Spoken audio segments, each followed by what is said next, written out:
से खर्चे काटे फिर बचत करें, ऐसा नहीं होना चाहिए। आपको अपने फॉर्मूला को चेंज करना पड़ेगा कि जैसे ही पैसा आए, तनख्वाह आए या जैसे ही मंथली इनकम आए आपके हाथ में, पहले उसमें सेविंग्स या इन्वेस्टमेंट को अलग करिए, उसके बाद उस हिसाब से खर्चों को प्लान करिए।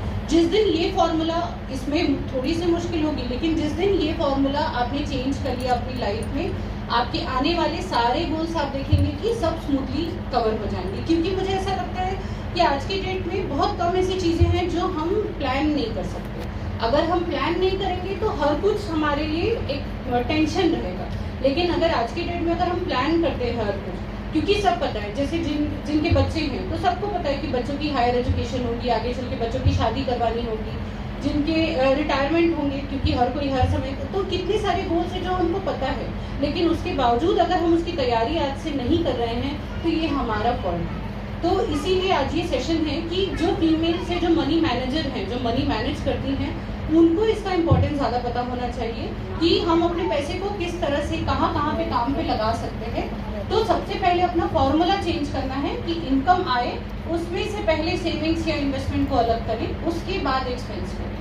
तो ये फॉर्मूला जिस दिन चेंज होगा आप खुद ही देखेंगे आने वाले टाइम पे आपके जितनी भी चीज़ें हैं वो सब बहुत स्मूथली सारे खर्चे आपके निकल जाएंगे।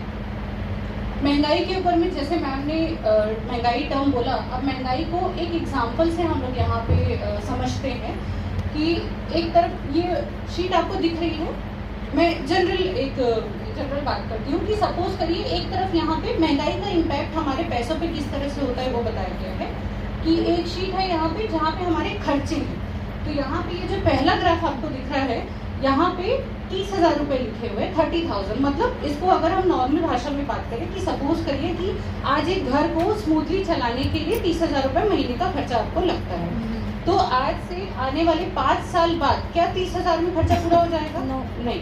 तो अगर महंगाई 5% से भी बढ़ती है, यहाँ पे हम महंगाई की परसेंटेज को, इन सबको इग्नोर करते हुए इन जनरल टर्म्स में हम उसको समझने की कोशिश करते हैं कि सपोज करिए कि महंगाई बढ़ती है 5% से, तो आज जो हमको 30,000 का खर्चा लग रहा है, 5 साल बाद 40,000 में सेम खर्चे, सेम स्टैंडर्ड ऑफ लाइफ को मेंटेन करने के लिए हमको करने पड़ेंगे। ठीक है, अगर यही चीज़ 15 साल बाद देखूँ तो आज जो 30,000 में घर खर्च पूरा हो जा रहा है, 15 साल बाद मुझे 60,000 रुपये लगेंगे, या हम सबको 60,000 रुपये सेम स्टैंडर्ड ऑफ लिविंग को पूरा करने के लिए लगेगा।